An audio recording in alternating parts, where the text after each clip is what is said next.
Okay, it's 7 p.m., so Chair Fasoon, whenever you're ready. Okay, so we can call the meeting to order and start with the land acknowledgement. Oh, we'll do a roll call Roll first. call, yeah. Yeah, perfect. Committee member Hodges, a new member, he is attending virtually but not as a voting member this evening. He'll be present at the February meeting. Committee member Larson. Here. Committee member Lieberman. Here. Committee member Melgen. Here. Vice Chair Mohammed. Here. Chair Fasoon. Here. Okay. Okay, now on to the land acknowledgement. The City of Albany recognizes that we occupy the land originally protected by the Confederated Villages of Lejeune.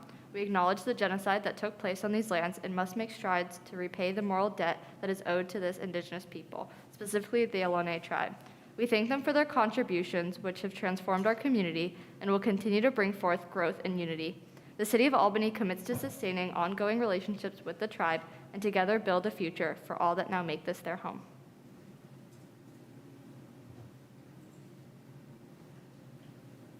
Now we can go on to the approval of minutes. Right, so this is a while back, but the minutes we're approving tonight are from November 16th, 2022. I know we have members, we have a member here who wasn't present. You're still welcome to vote on approval of a minutes if you'd like, but we are voting on the November 16th, 2022 minutes. So any edits or comments on the minutes from November?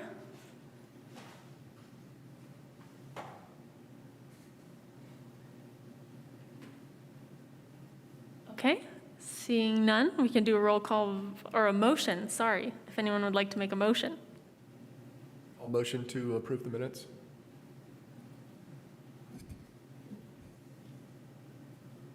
I'll second the motion.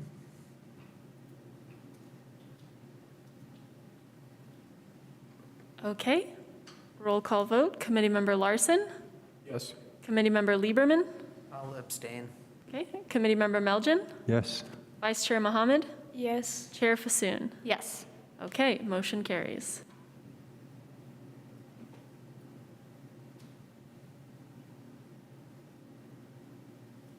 Okay, then it looks like we can go on to public comment.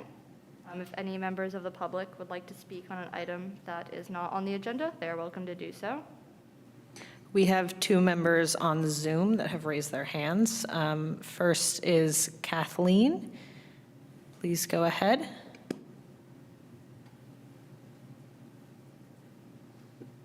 Make sure to unmute yourself. Was instructed on mute. I'm not Kathleen. Yes, sorry, it says that on Zoom. Please go ahead. Yeah, this is Nick Peterson. So Happy New Year to the new Climate Action Committee. I'm pleased to see the continuation of several returning members and new appointees by the City Council and the School Board. It is important to get new and motivated members on the committee to move the city forward and create policies and programs that further the goals of the Climate Action and Adaptation Plan. As a founding member of the Albany Climate Action Coalition from the days of its inception as the Albany Carbon Reduction Action Team, which was started by members of the precursor to this committee, I will continue to lobby your committee to move quickly and decisively on recommendations to City Council that will bring about real action on climate change. Albany has been a leader in the past in taking action to address climate change, from involvement in founding East Bay Community Energy to implementing municipal building code requirements for electrification and EV charging beyond those of the standard code. But there is still much to be done and very little time to get it done in. The next 5 years are extremely critical, and Albany needs to lead. Albany Climate Coalition believes that this can be done by implementing a point of listing energy efficiency and electrification rating and compliance program as proposed by this committee's Home Electrification Mandate Subcommittee. I look forward to seeing that be brought up later on. Revisiting the proposed city vehicle electrification plan and immediately implementing a pilot program to provide at least one EV police patrol car and a program that will result in the patrol cars being electrified by 2027.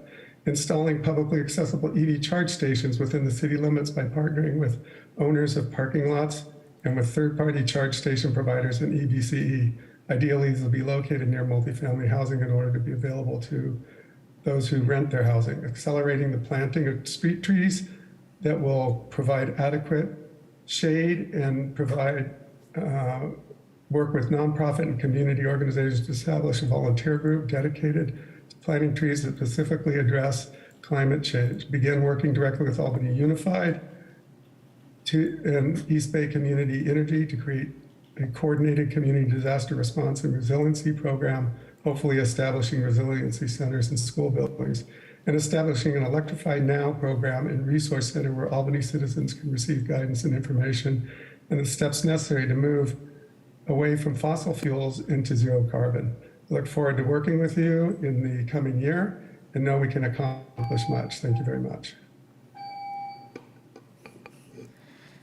Thank you. Next, we have Jeremiah. Please go ahead.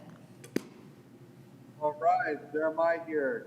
Thank you, Nick Peterson. I love your comments and your suggestions and your enthusiasm. I'm right with you on this. You know, I've been thinking a lot about my public comment tonight. You know, so basically I just want to say that, remember the whole Diablo nuclear plant? So it's no nuclear and it's supposed to be decommissioned. I did read something that was posted last month or this month on the internet, something about $1.5 billion to keep it going, coming from the governor or something like that. No, I don't know what's going on, but here's my idea. I've been thinking a lot about this. If we keep the turbines, basically we just need to update the power plant, right? So keep the power plant, but no nuclear, because we don't need nuclear. We really don't. I mean, we have new technology, and it's all about solar and water and wind. It's all about renewable energy, renewable resources. So my idea is to just upgrade the facility, keep the turbines, and just put a bunch of solar panels out there. And I'm sure there's room for a bunch of solar panels. And I'm sure that Diablo plant powers at least, I don't know, hypothetically, what, 100,000 homes? I don't know, could be more, could be less. I'm just throwing a number out there. I mean, we're talking about $1 billion something dollars. I mean, $1 billion is a lot of money. That's like, what is that, 1,000 million? No, so I don't know. My thing is just, I just want to raise awareness about that and keep that in mind of everybody of what's going on about the Diablo plant, whether it's being decommissioned. I really think it could just be upgraded. So use what we got. Keep the turbine. Keep the stuff that's working, and just take that $1 billion and invest it in solar panels. And somehow, you know, figure it out. But anyway, that was my 3 minutes. That was my public comment. I took a lot of work to say all that. But thank you and welcome, everybody. Have a good night. We don't have any more hands raised. We do have one other member of the public, but no more hands raised. So I think I can hand it back to you, Chairperson. Thank you. Should we go over to announcements then? We can go to item 4, which is announcements, and we can start with item 4-1, which is sustainability events and resources. Great, thank you. We don't have, well, I take that back. We have a ton of information. These are all planning for the long term, though, so make sure you get your pens out to mark your calendar.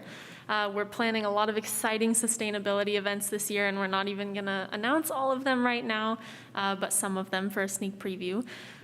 We have the compost giveaway on May 6th. It will likely be at Memorial Park, and that's an event where members of the community can come and pick up bags of free compost to apply to their gardens and grow vegetables or do whatever you'd like with some compost made with your residential food scraps collected by the waste hauler. There will be a citywide garage sale event on May 13th, just the Saturday after, where folks can host garage sales for a discounted rate and reuse and repurpose items they find from their neighbors.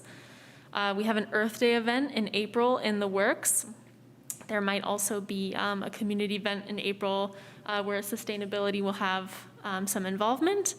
And some exciting news, Michelle has been hard at work at getting a compost hub up and running at the Giltrakt Community Farm. So that would be a site where there would be a big pile of compost and community members could come and scoop compost into buckets and take it home. So very exciting news, and we're excited to see how that unfolds. More information to come. I also want to remind everyone to follow the city on all our social media channels and make sure you're subscribed to the e-newsletter, because we do periodically provide updates not just about what we're doing, but about what other community groups and agencies such as EBCE is doing. There's currently a cooking contest going on sponsored by EBCE, and if you're looking, it's a cooking contest focused on making something with an induction cooktop. And if you don't yet have an induction cooktop, we have an induction cooktop lending program through the city, and you're welcome to rent a cooktop so you can participate in the program. But there's more information about that on our social media channels, so make sure to follow us. I'll leave it there and provide more updates in February. Is the Giltrakt compost open now? No, not yet. It should be soon, in the next month or two. We'll have more updates. Okay, great. Why don't we, if there are no other questions on that, we can move down to 4-2, and then we can take comments at the end of the announcements. Next, I would just like to say we have a new member of the committee here today. One new committee member was unable to join, but will be able to attend in February. But I'd like to turn the mic over to our new committee member, Dan Lieberman, to introduce himself briefly. And I'll note that we'll do a full introduction of all committee members, both new and continuing, during our February meeting. But for now, I'll turn it over to Dan. All right, thanks everyone. I'm Dan Lieberman. Lived in Albany since 1999, and actually got to serve on the Sustainability Committee for 7 years from when it was launched in, I think, 2007 to 2014. So it's nice to be back on a committee, and I work at East Bay Community Energy and have been working in renewable energy since 98. So maybe that's enough background. Happy to be here. Awesome. Thank you. An update on the street tree management plan phase 1. This is the street tree inventory that you all heard about a few months ago. We did execute a contract with Arbor Pro arborists to do an inventory of all street trees in the city of Albany. They're on the ground now, so if you see some arborists dressed in Arbor Pro vests and safety helmets, those are our arborists doing the data collection, which will ultimately feed into the city's street tree management plan. There will be more information on that phase 2, which will be development of a street tree management plan coming over the coming months. But the goal of the street tree management plan, for those who are newer, is to provide the city with best practices for management to ensure a healthy and thriving urban forest, and to hopefully increase the city's urban canopy. That's it for the street tree management plan. Any questions there? Seeing none, I'll pass it to Michelle for an update on the multifamily electric vehicle charger pilot program. Thank you for getting through that mouthful, Lizzie. So yes, the multifamily EV charger pilot program is coming along well. I think I updated you in our last meeting that we had found contractors and developed construction plans for all 3 sites that we're working with. And we have now gotten farther along with the administrative pieces of this, signing the grant agreements. And we've already sent out the money to one of the projects, and they'll be working on getting their permits and starting construction soon. Another project has already submitted their permit application, and that's being processed right now by our permitting team.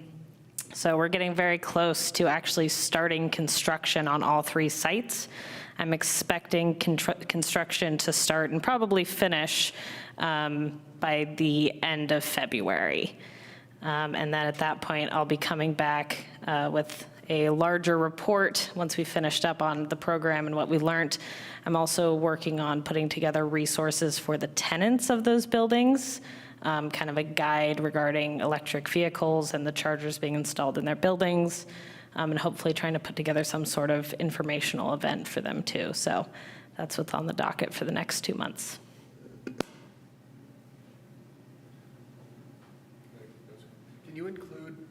Can you include how they're managing the parceling of the charging stations within the apartment, and if there's any billing to the tenants, or how they're working that out? You mean, can I include that in my report after? Yeah. Yes, absolutely. We'll include lots of information on that. Great. Thank you. Congratulations. Thanks, Michelle.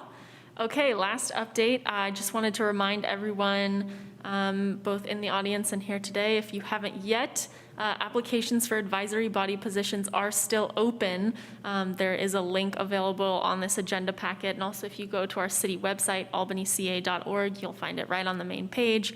But committees and commissions are still accepting applications to serve as an advisory body member, and we encourage anyone who has any interest to apply in any of our cities or serve on any of our city advisory bodies to apply. Okay, we can open it up to questions, if anyone has any questions. And if not, to you, Chair Fasoon, if you want to open it up to public comment. Yeah, let's open it up to public comment. Okay, we have one member of the public with their hands raised. Jeremiah, please go ahead. I do. I got both my hands raised over here. So I just want to say again, even though I was on social economic justice, I'm still applied. Nobody's appointed me again yet. But this is still one of my favorite commissions. Climate action is just so much fun. I really enjoy this. I'm surprised I didn't apply to be on it. But anyway, I have a question. So regarding the street trees, the whole mapping street trees, I just wonder what street trees are going to be planted in place, because obviously we have a problem with the liquid ambers, and the arborists, years ago in the 1400s or 1700s decided to plant those. I just don't want to go through this whole process again to where we're gonna do all the street trees, spend hundreds of thousands of dollars, and plant all these street trees, and then 20 or 30 years from now, 40 years from now, a new arborist is gonna come and say, oh yeah, well these weren't the right trees. So, what trees have we selected to be planted? What street trees are okay? I just thought of this. And what street trees are native, right, to the area?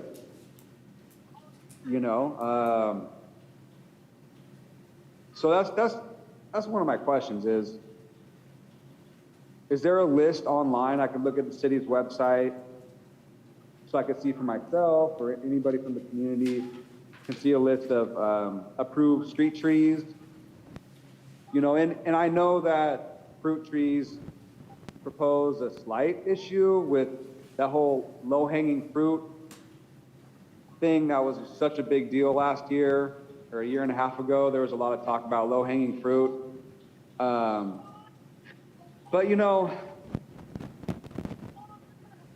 I think fruit trees would be good. In a way, we should approve some fruit trees, like there should be a lemon tree or some sort of street tree that doesn't make such a mess, like plum trees. When they get big, they drop a lot, and it drops a lot. I know right in front of the city hall on the corner by the police station, there's that one fruit tree. It's like a Japanese fruit. It drops little red, little squishy balls. It's some sort of fruit. So maybe we can plant some of those. But I don't know. I'm just want to know more about trees and what our options are. Thank you.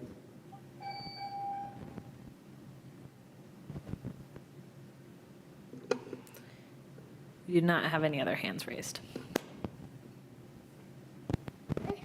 Should we move on? Okay, so we don't have any presentations tonight, so we can skip item 5. So that means we can go right ahead to item 6, which is discussion and possible action on matters related to the following, starting with item 6-1, which is a presentation from Rewiring America. Great. And I would like to introduce everyone to Rahul. He will be presenting to us this evening from Rewiring America about what the organization does and what we can do next as a city. All right, off to you. Great.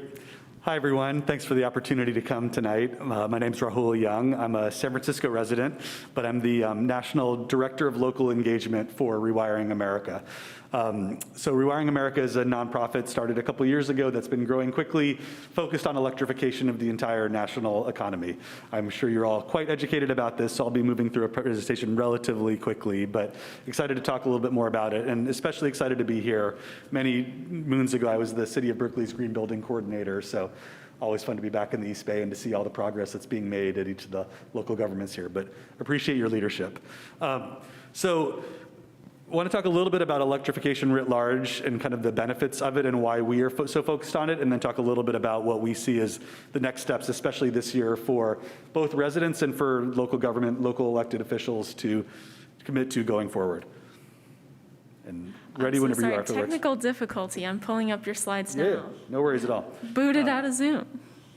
So and maybe just a little bit of background on Rewiring America while it comes out. So our co-founders were 3 different people, a man named Saul Griffith, who's been kind of a fairly well-known big-haired physicist, Australian inventor who kind of was hired by DOE to map all the energy flows in the economy to try to figure out where we should be focusing our efforts, along with a couple other folks focused on kind of electrical infrastructure. So I think when we talk about electrification, part of the message that I want you to take away is that we're talking about a world of abundance. I think so often, the energy efficiency programs that I used to run in previous iterations were important, but really focused on finding efficiencies, but sacrifice. And I think the reality is, thanks to the dropping cost of solar and wind, amongst many other changes, we really have a future that we can move towards of abundant energy and not having to make sacrifices, but actually having the best technology that can really further all of our lives while actually doing the right thing for our climate and improving our economic health as well as our public health as well. Next slide, please. And you can go to the next slide as well. I think that, when we talk about efficiency, right, a more efficient gas car is still using gas. What we want to do is move towards full electrification where that isn't really a trade-off anymore. So Rewiring America was founded with one idea, to take everything in the economy and to electrify it wherever possible. Next slide, please. When you look at the entire flows, 87% of our emissions come from energy in one form or another, whether it's through direct combustion or electricity generation. Next slide, please.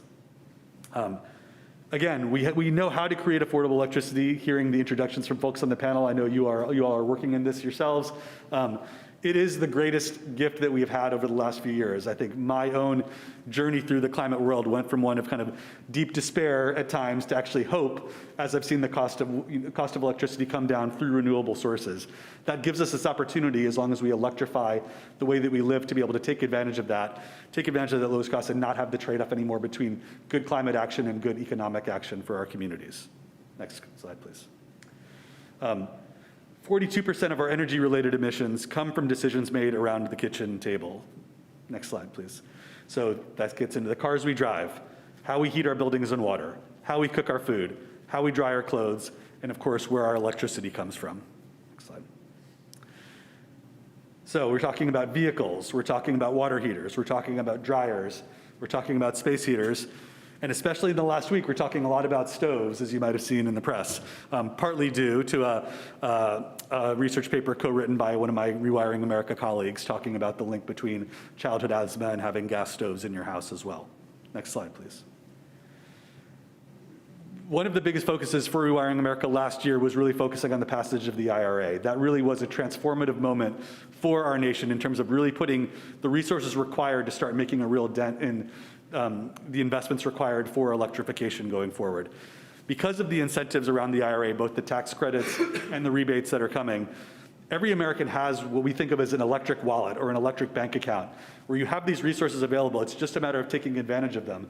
So for us in the next year, one of the main points is to really make sure that we are lassoing all of our resources to try to make sure we are educating folks throughout the country about these incentives and make sure that they're making a plan to be able to take advantage of them. That's the way that we prove that the climate bill makes sense. That's the way that we hope that it will be pursued and perpetuated into the long-term future. Next slide, please. Nationally, we estimate about the annual savings for an American household that moves towards electrification will be $1,800. Of course, that can be more or less depending on your particular house, your particular climate, the state of your current infrastructure. But the reality is, we're talking about significant money, and then especially for low and moderate income households, who we're really trying to focus on from an equity perspective, there's a real opportunity to kind of put a serious dent in people's annual energy spend so that you can actually make sure that while people are making good climate decisions, you're actually increasing people's kind of household income as well in the process. Next slide, please. We've talked about this. We've talked about abundance and flourishing. I think the point here is that if we can reduce we can use half the energy in the American household while actually raising people's standards of lives and get to a zero emission goal as well. Next slide. Of course, we're focused on climate, but of course the genius of the IRA is that there's so many other side benefits as well. So job creation, of course, is a huge part of this. In terms of the electrification economy, there are unbelievable workforce development opportunities. Good paying jobs for electricians, HVAC installers, so many other folks related to the economy. There's a real opportunity throughout the Bay Area and throughout the nation to make sure this leads to the creation of good, long-term, renewable jobs. Next slide. Of course, there's a huge public health component of this as well, right? So there's the climate benefits, but of course there's all the benefits that you get from not having gas coming into your house, starting with your stove, but certainly with your water heater, HVAC as well. More and more, we're seeing that even when those appliances are off, there still can be benzene leaks. There still can be issues that have real impacts for your family. So, as we start to, I know in Albany, climate continues to be a priority. As I start to take this work nationally, we're seeing more and more places where climate has not generally been a priority, but they have just as many reasons to move towards electrification for health and economic reasons as well. And that's how we make long-term change happen also. Next slide, please. Of course, especially when we're talking about electric vehicles as well as some of these other impacts, we're also reducing the air pollution impact. So again, in addition to the climate impacts, they're all, in a growing body of evidence of kind of the deep health impacts that air pollution creates throughout our country as well. So it's another side benefit of electrification as we move towards that from renewable sources. Next slide, please. So, again, we have this opportunity now in 2023 to use the resources of the IRA to jumpstart electrification in every community in the nation. Next slide. But only if we make it so. It is not a magical thing that's going to happen. The resources are there, but we have to take advantage of them, and we have to move that quickly. Next slide, please. So here's where everybody here comes in. A few different things that I hope that we'll all be able to work on together. Next slide. So taking action. Let's talk about what that looks like. Next slide. So Rewiring America, after the IRA was passed, put a calculator on our website. It tends to be what brings a lot of people into the organization initially, to try to say, like, all right, I've heard about the climate bill, I've heard about the IRA, I need to understand more about what that can actually mean for me.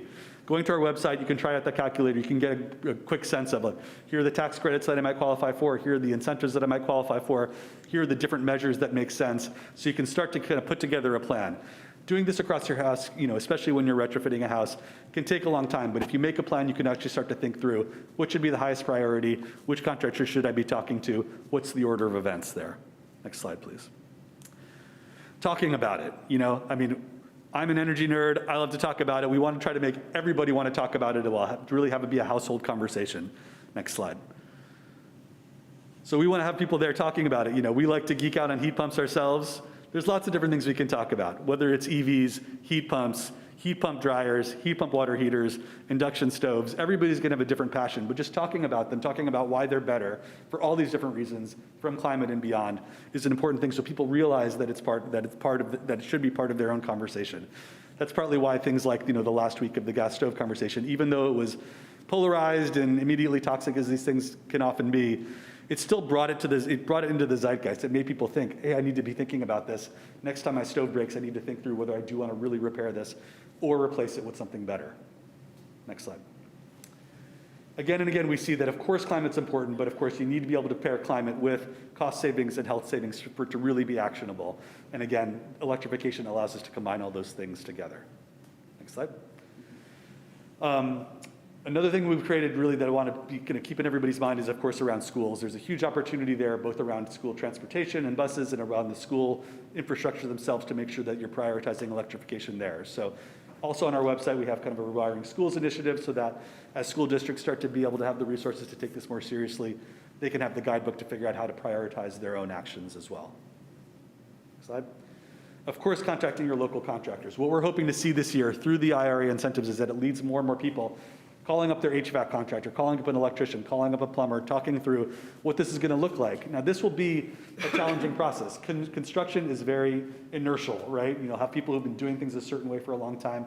Even in the Bay Area, I'm in the process of electrifying my own house, and it is amazing how many different conversations you'll have with people and get different kinds of advice. So I do not want to make, I want to make clear this is complicated and difficult, and a big part of our work is going to be around contractor education and workforce development, and to show that, but the way this works is if we can show the market really exists, right? That shows that this is worth your time. Maybe you've been putting in furnaces, but if you're getting 10 calls a week about heat pumps, you start to want to get educated about how to do that the right way. The only way you can do that is by educating people enough that they want to talk to their contractors, they know enough to ask for the electrifying option. That will lead towards more engagement from the contractor base about how to get educated on this so that we actually get the expertise in place to be able to do it cost effectively. Next slide. And again, to be the example, to go through all those household decisions, to think through where it makes sense, where you have the kind of economic means, where you can take advantage of the incentives to try to make each of those things happen. And maybe it won't happen in 1 year, but to have your plan to figure out how over time you're going to be able to make each of those changes work for your own household. Next slide, please. So again, you can start with the calculator along with other tools we're developing to figure out what things you should be thinking about. We have various guides on our website to think through what that can look like, including a home guide as well. There's also some information for renters, of course, because there are going to be certain things depending on who's paying the energy bills in your relationship with your landlord. But there are a number of different steps everybody can take, and each incremental step that people take helps us kind of educate folks. It helps people realize that, again, electrification can be something that improves their lives and their wallets and their climate and their health all at the same time. Next slide. And then finally, part of the reason I came here is to really encourage all of you to in your case especially, to kind of ask your elected officials to commit to decarbonization as well. I know in Albany this has already been a priority. I know you have a motivated populace here. We still think it's really important for elected officials, so mayors and city council people throughout the country, to kind of sign their name on a pledge and say, we are really going to commit to this and make this a priority going forward. It helps build momentum throughout the country. It sends a signal to state and federal legislators that this is really, there's a groundswell of support at the local level.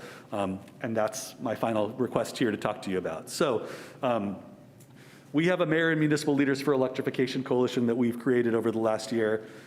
Over 102 members so far. It's quickly growing across 23 states.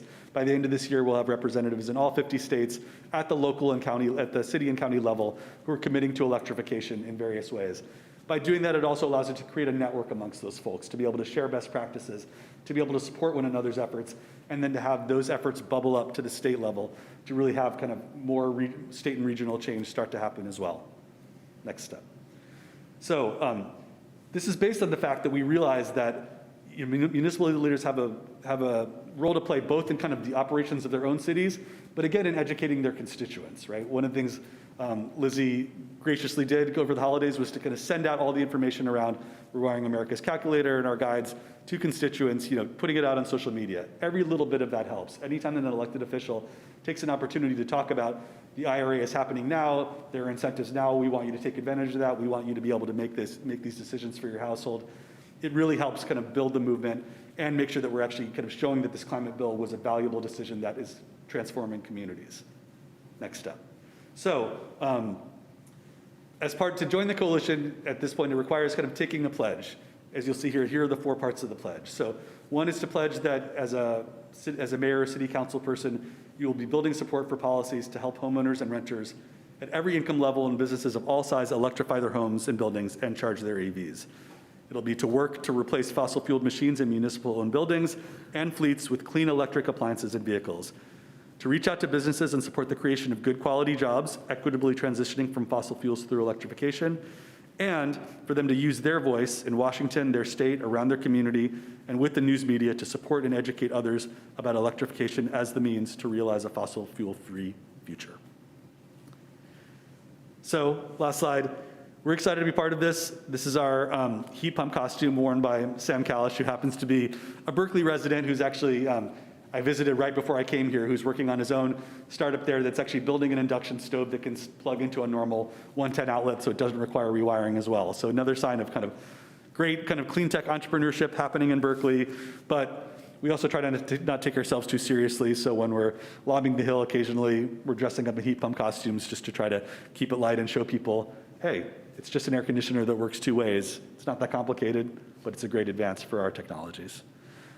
So let me stop there. I know I moved kind of fast, but would love to take questions or hear thoughts, suggestions. At this point, we'll just do questions, and then we'll do public comment, and then we'll do comments. Have other Bay Area city mayors or city council members signed on? Yes. A number of different ones. So Mayor Arreguin in Berkeley, for example, has, the mayor of San Jose has as well, and then kind of a number of different city council members kind of spread throughout. So I just started this job 6 weeks ago, so I'm focused nationally, but the Bay Area is my backyard. So I think you'll see that list grow significantly, but part of the reason I was here is because it felt like a chance to really start to change things, in the area that I'm most closely to. But as you might expect, the Bay Area is very well represented in these things because the Bay Area is often a leader nationally on these issues. My goal is, of course, while kind of growing the movement here, building on that and all the great work that's already happened here, is to also kind of really have this kind of change throughout the country in places that you wouldn't normally expect to be first on the list in terms of committing to climate policies and electrification. Because I think there is such a clear argument to be made, even beyond the climate issues. I think there's a way to bring cities in throughout the world. So, I'm here myself. Tomorrow I'll be on the phone with Eau Claire, Wisconsin, and Toledo, and a few other places that we're targeting to try to build a movement. So you'll see something that kind of is increasingly diverse and geographically widespread as the year goes on. But I'm excited to kind of start here in my early weeks.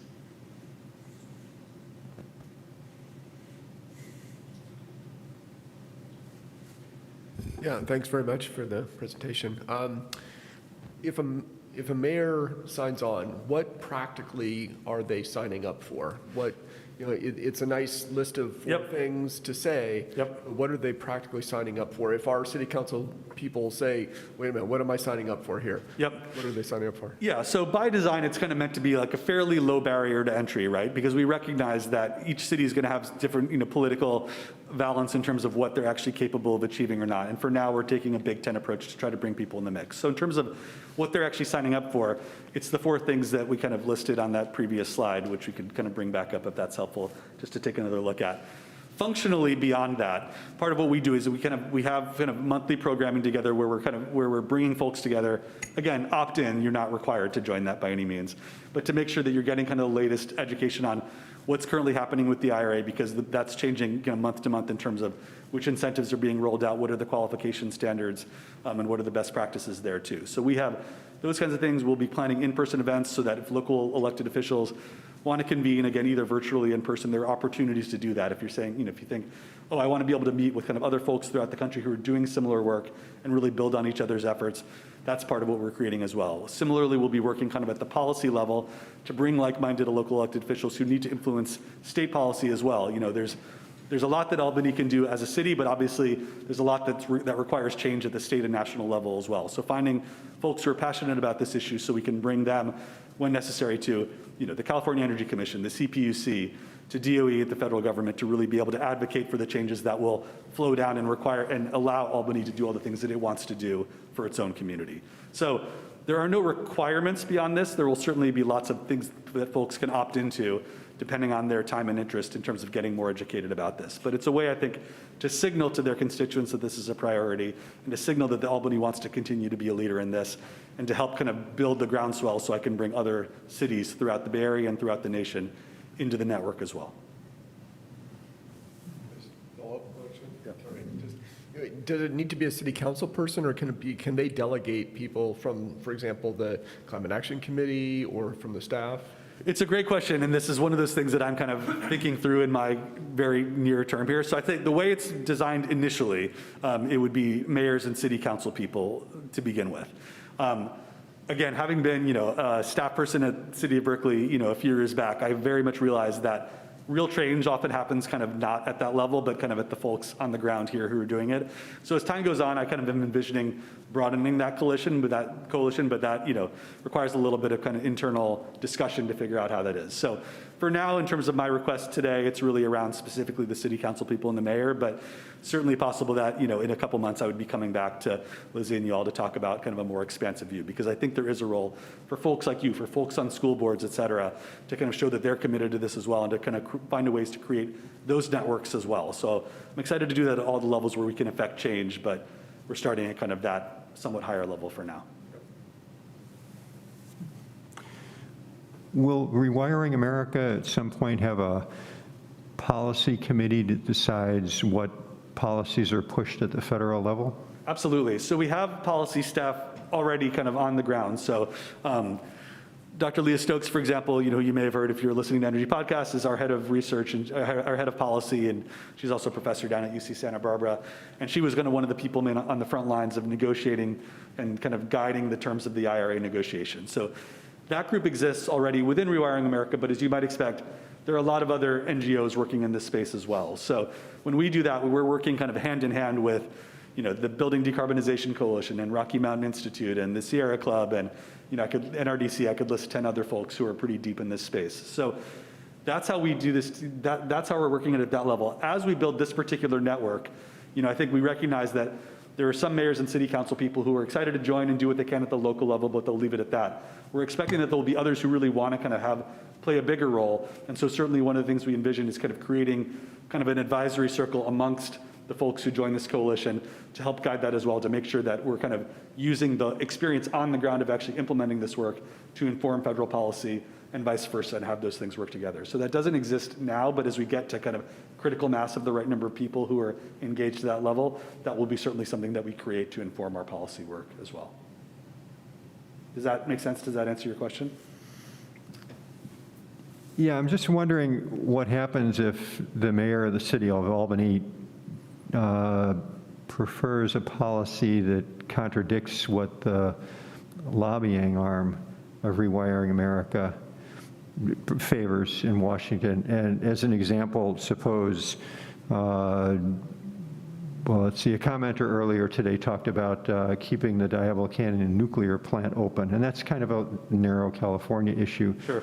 But I can imagine the mayor of Albany possibly having a view on one side of that question and Rewiring America's policy people having a view on a different side of that. Sure. So I think there might be some potential for conflict there. Sure. I mean, of course, I understand that, these things can be complicated and can sometimes require trade-offs. So I wouldn't expect that at all times everybody would be in complete agreement around these things. I think my job, particularly in the job of our policy folks, is to hear those voices, convene those voices together, and work that out together. I mean, certainly if it really felt like we were going a completely different direction than, the mayor of Albany thought that we should, there's always an opportunity to leave the coalition. My hope is that it would never reach that point, right? It would feel like, there would be lots of opportunities to say, hey, here's our kind of draft approach to how this is going to go. Let's talk about, who wants to weigh in on any particular commenting around this, and actually have room for discussion to talk about this, to say, let's have your voice heard. If you feel differently about this, let's figure out how to do that. I would say,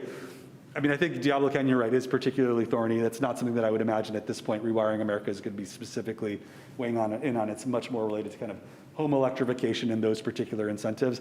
But your point is still valid. There certainly could be things where we would take one particular angle on it that would be different. I think our job is to convene folks, to give everybody a voice, to make sure that we are able to hear that, and make sure that we are able to find those compromises and really, again, have it be built from the ground experience from people who are implementing this work at the local level. So I know that's a little bit general, but I think I would be working to show that in practice, that we are, that we're giving folks a chance to influence it and not kind of working at cross purposes to what folks on the ground actually want to see happen. And let me just echo the comment, I think, from Mr. Larson, that I really liked your presentation. It's very, very well done. Great, thank you, I appreciate that.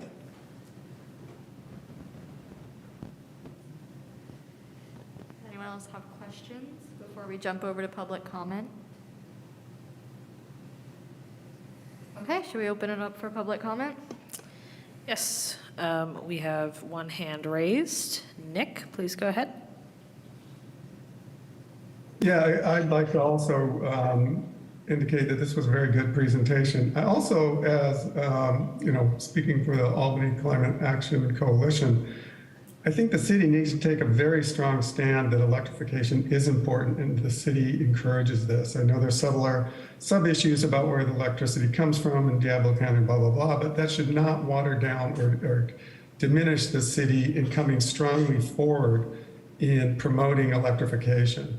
And I think staff, sustainability staff, has done an excellent job in creating almost a portal for Albany residents to go to learn more and find out more about electrification. And I highly recommend they put links on there to Rewiring America's calculator tool, because I think that would be very useful to Albany residents.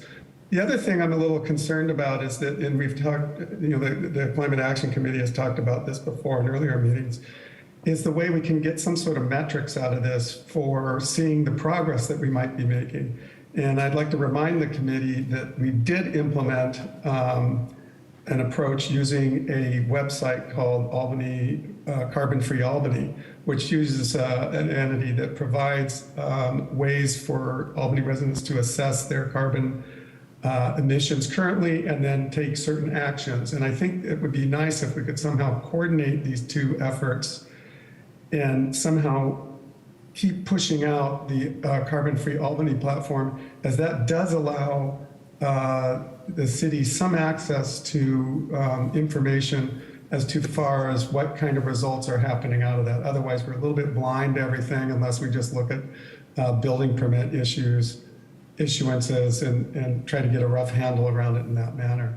So I find this very encouraging. I think we have to be a little bit mindful about the plethora of information that's coming out now and bombarding everyone. And the more we can consolidate that and coordinate it and make it available to the citizens of Albany, I think the more valuable it's going to be to them. So I'd love to see effort by staff and the committee to do that kind of coordination to make sure that, rather than just making things sort of pop up in front of the city as we're doing this, we're doing that, that it's more coordinated. And there is sort of like this one-stop shop where you can go and get the right information and the latest information. Thank you. We have two more hands raised. Next up is Jeremiah. Jeremiah, please go ahead. Thank you. That was a really nice presentation. Even though it moved a little quick, pretty sure I retained most of it. Some great slides. I think we're all really lucky to have that presentation put together. It looked like it took a lot of work. I just want to give my thanks and appreciation and gratitude to the presenter. It was very, very mindful, and I could tell a lot of work went into it. So I really appreciate you bringing that to the community of Albany. Looking forward to maybe another presentation. Keep in touch. That was great. I just want to reemphasize, solar panels, how good they possibly, really could be, things like that. I really like the costume. That was really fun. And, you sound, you really have a catchy voice, and your tone is really exciting. I'm over here geeking out myself, and I feel like a complete nerd right now, and being a nerd is cool, and being smart is really cool. So I'm glad to geek out with you over here. I just really appreciate it. It was just a very fun presentation, and I think we need more presenters like you and people with our community, and to make everything climate action and all this stuff sound really fun and really catchy, and it sounds really educated. So once again, thank you very much. Next is Lucinda Young. Please go ahead. Yes, I would like to also compliment the speaker on an excellent presentation. Thank you. And the IRA calculator that your organization has put out has been phenomenal. I've shared that with a number of people, and it's been extremely helpful. And I would love to see our city council join Berkeley, San Jose, and the other city councils who have joined Rewiring's group, and I don't know if the proposal here is being suggested that the climate committee make a recommendation that the city council join, but if that's what's being suggested, I would support that and would like to see our climate committee recommend to our city council that we support this electrification effort. And I think our city council, we are already doing this. We've already taken a lot of steps towards encouraging electrification through the rebates that are currently available. And I think this would just be a further step in that direction. Thank you. We have no other hands raised at this time. Okay, so it looks like we can go over to discussion. Yeah, thank you so much for coming and for your presentation. I loved how you talked about how one of the big barriers of, all the electrification is cost. So the IRA savings calculator, I was looking around on the website earlier prior to the meeting, and I think it's a great way for community members and citizens to directly see that it is possible and it's not as difficult as it seems up front. So I definitely am in favor of recommending that the city council and mayor join in. And I think it's like a low stakes commitment, just signing the pledge. And Albany is very committed to climate and sustainability. So I do have full support. Does anyone else have anything to? Is it too late to ask Mr. Young a follow-up question? Oh, go ahead. No? Can you tell us where you get your funding? Just curious. Sure. Yeah. So basically, we're a nonprofit, and so it's all kind of a mixture of, family foundations and other kind of philanthropic entities at this point. So over time, that might be kind of a diversified income stream, but it's kind of just general philanthropic funding from folks who I think, especially when they saw that we were able to kind of play a significant role, kind of punching above our weight as a fairly small organization in the negotiations around the IRA, I think it gave some funders hope that we could actually be part of the implementation of it and kind of play a significant role in that going forward. So that's how we're funded. All right, thank you. So I just wanted to make a, kind of comment, just following on it's not really much of a question, but more of a comment that, I definitely sounds like a great organization. Would love to see Albany City Council get involved and support this. Again, I would love to see the return of information. So often we struggle for practical ways to implement things within the city. Yep. This committee is an advisory body. We advise the city council, goes to staff, it finally, gets implemented. We did the charging station thing, which felt awesome to actually get something done in the city. So if this is a way for us to get practical guidance on what we can actually implement and how to do it on, practical things or policy, I would love to see that return conduit of information, as part of this organization.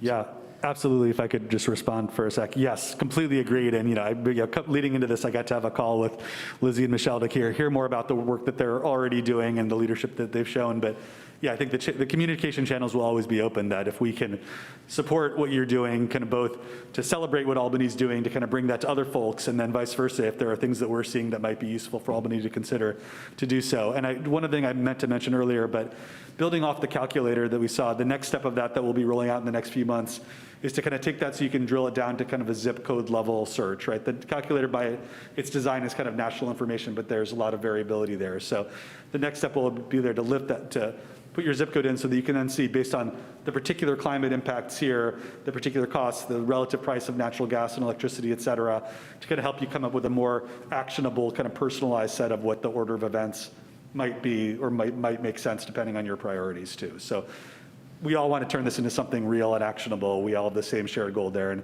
everything we're doing to try to do is to take the thing that might be abstract and kind of full of hope, but turn it into something that actually turns into reality.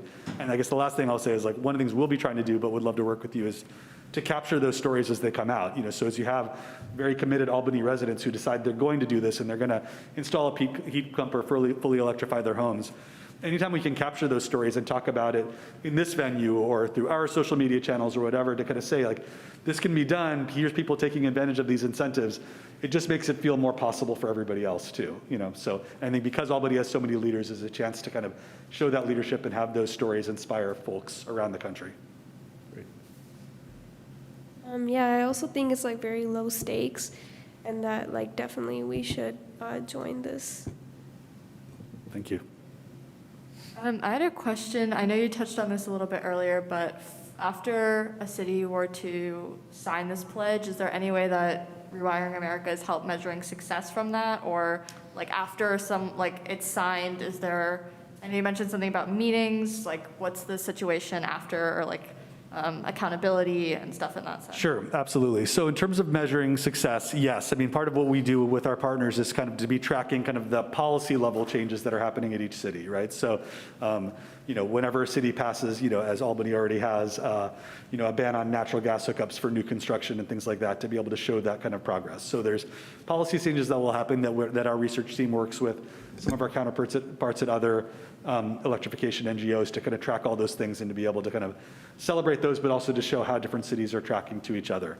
So that will be one way as well. Yes, I mean, again, there will be kind of a series of events, both kind of virtual and in person, around kind of both kind of policy implementation as well as understanding best practices and case studies from other cities, financing options, workforce training, things like that. So there will be opportunities. Now, again, those are voluntary. So I guess what accountability means in that sense, I think really varies. I think we're trying, there's not a requirement to say you must attend each thing, because I think we also recognize that each policymaker kind of at the local level, you know, as much as we want this to be the most important issue at all times, it's one of 50 things they're juggling at any given time.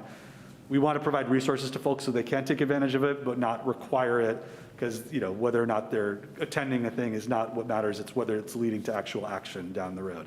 And then certainly what we will be doing is also working with utilities to try to track when people are converting to full electrification, how do you actually measure that and show that, and how does that differ by city, and how much can you track that to what policies the city implemented themselves as well. So ongoing discussions with how you actually get at that data, but we want to be able to do that to show here's why the actions that the city took led to some changes that are actually measurable as time goes on as well. Thank you.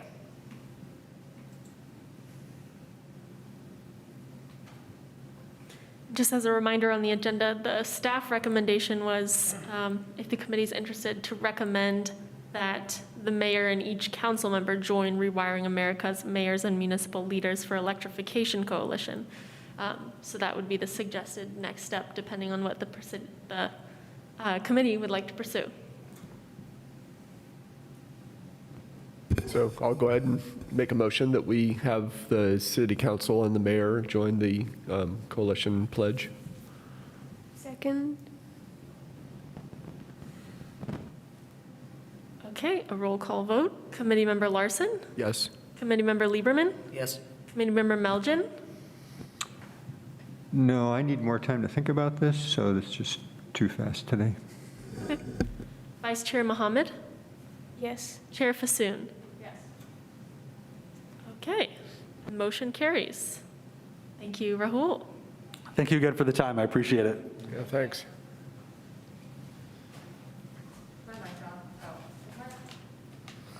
Is it on? No, not on. Did it? Oh yeah, maybe use your next door neighbor's mic. Thank you. Sorry, mic issues. Looks like with that, we can jump over to item 6-2. which is the Heat Pump Rebate Program. Yes, that's me. Thank you, Chair Fasoon. Can you guys hear me okay? All right.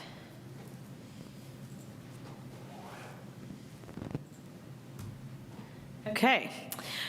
So I'm going to be talking about our heat pump HVAC rebate program and specifically about a motion to recommend council provide additional funding for the program. And I'll start off with some background on the program and how it's been going so far. So this was a program created by council back in March of 2022. It was recommended by this committee. And the council allocated $40,000 of funding for the program, and it went ahead and launched on June 1st of 2022. So it's been in action for a little over 6 months now. Some basics of how the program works. So all buildings in Albany are eligible for rebates, residential, non-residential, single-family, multifamily. It's limited to 1 rebate per housing unit. And also any contractor can be used. So there's no requirements for contractors to sign up for the program, just as long as they're licensed contractors that are allowed to work in the city. And our one real eligibility requirement is that the permit for their heat pump be filed on or after June 1st of 2022. So, once the program started, it's not retroactive. The rebate amounts are $750 for a ductless heat pump, $1,500 for ducted heat pumps, and a $1,000 rebate for panel upgrades. And those are only bonuses added on to a heat pump rebate, so they're not available just for panel upgrades on their own. We also offer a double rebate for low-income households, so each of those amounts can be doubled if you reach the low-income threshold, which is based on the HUD definition, the Department of Housing and Urban Development, that is. There's also a $500 Bayren signing bonus for contractors. So if a contractor signs up to be a participating contractor with Bayren, they get an extra $500 from the city for that. So the application process for the rebates, it's pretty simple. The first thing that the participants have to do is receive a City of Albany building permit for their project.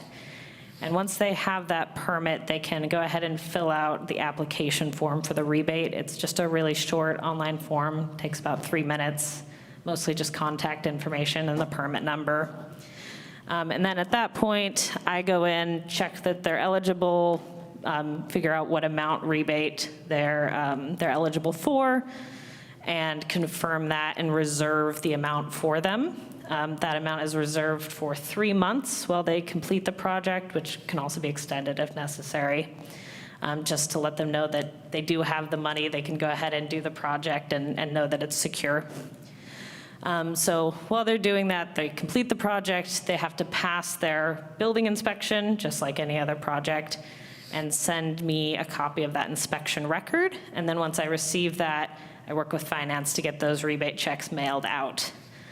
So it's a pretty simple process. Usually doesn't take very much time either for me or the participant.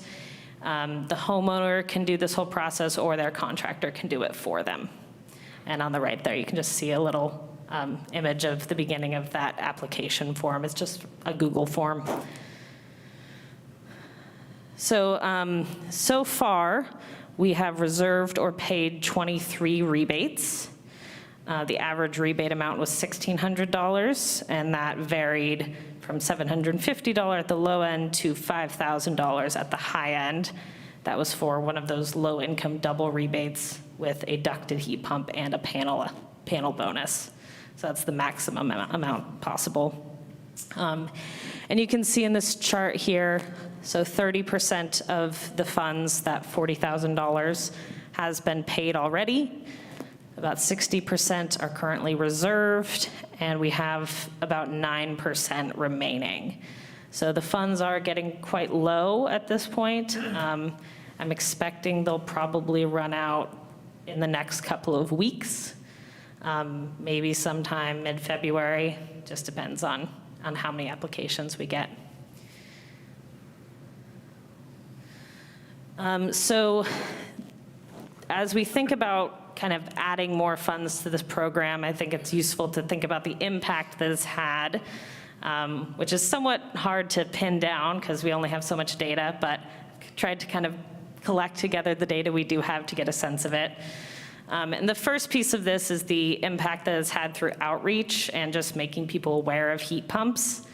I think the main thing that's been really surprising in some respects and impressive to me is the number of participants that we got at a webinar I held over the summer, working in tandem with BayREN to spread the word about the program and answer questions about heat pumps. We got 160 signups and 80 participants, which was much higher than some of the regional BayREN webinars that they've held. So we were pretty pleased at that number, and we got a really massive amount of engagement as well. So many questions. We ran over time just trying to answer them all. I got tons of emails afterwards with even more follow-up questions. And a lot of people saying they were really excited about the program and excited about heat pumps and were starting to plan their heat pumps right away. So that was really great to see. And in addition to that, I've had, I don't know how many, at least over 50 conversations with residents asking me about the program, asking me about heat pumps, electrification. It's really done a lot to spread awareness in the community of this technology. So I know that there are a lot of people out there who maybe haven't gotten a heat pump yet, haven't gotten to the point that they're ready for that, but it's in their plan for the future now because they've heard about it. And we also know that this has been used as a sales tool by some of our contractors in the city. I had a chat with one of our main contractors that does HVACs in Albany, and he said that they're putting this information on all of their bids to kind of try and drum up interest in heat pumps. So those are some sort of qualitative pieces of data. We also have some more quantitative data from the rebate application itself. So this bar graph you see on the bottom there, this is from one of the survey questions that is at the bottom of the rebate application. These are optional, but most people have answered. And the question was, would you have installed a heat pump without this program? And the most common response was maybe, followed by probably. And we had a couple of definitelys and one probably not. So basically what that's showing us is that we're getting a lot of people who are sort of on the fence. Some people are leaning towards heat pumps, but not quite there. Some people are kind of in the middle. And I think we'll kind of see that as we look at the other data too, that it's not necessarily taking people who were completely uninterested in heat pumps and totally bringing them over, but it is pushing some people onto the other side of that fence. And then another thing we can do for data is to look at the actual number of heat pump installations we've had. So this chart here on the right, this is showing heat pumps as a percentage of our HVAC permits over time. So it's starting, it's every 6 months is the different pieces of data here, starting in 2018 and going through the end of 2022. So you can see in early 2018, we were at about 4% of the HVAC permits being heat pumps. And by the end of 2022, we were over 50%. So it's really skyrocketed in a pretty short period of time. And I was actually surprised looking at this data at how high it had gotten. So we're really pleased to see that. As you can see, it's sort of kept a pretty consistent trajectory since early 2021. But it helps to get a little bit of a better sense of what this looks like when you break it down by months, which I've done here.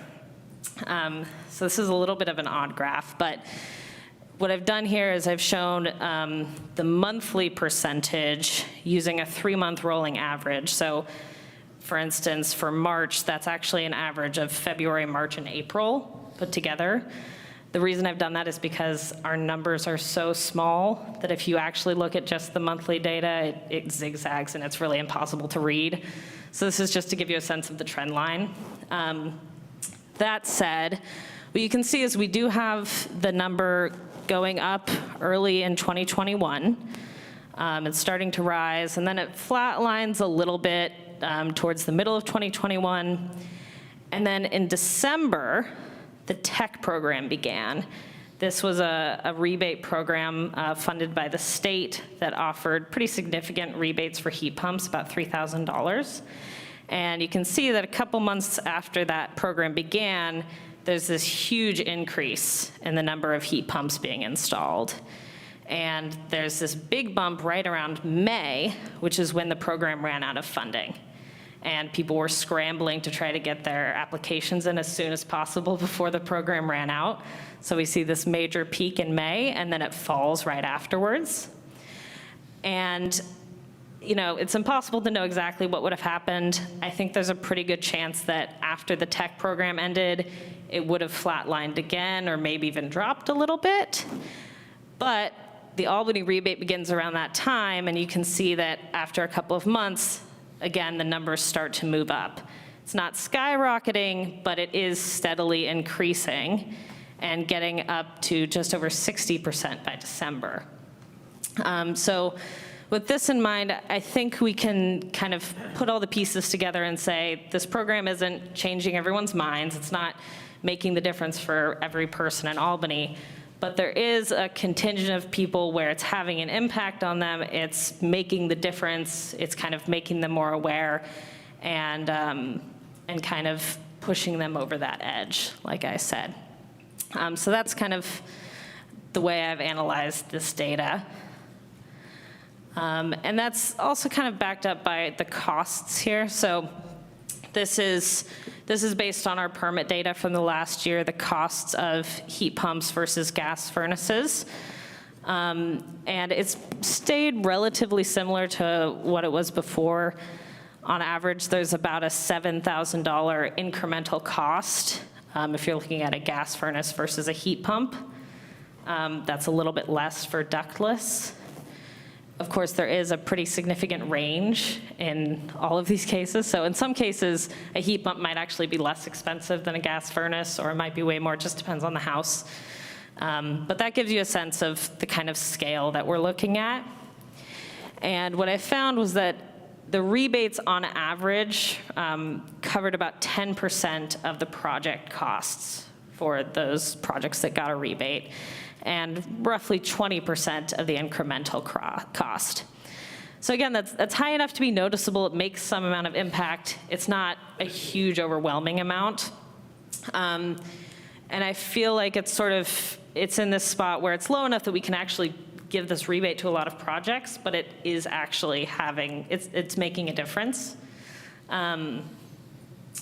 So it seems like it's sort of in a sweet spot there. And the way that I've been kind of imagining the impact of this program is sort of like a step ladder that allows us to get some of the slightly lower hanging fruits.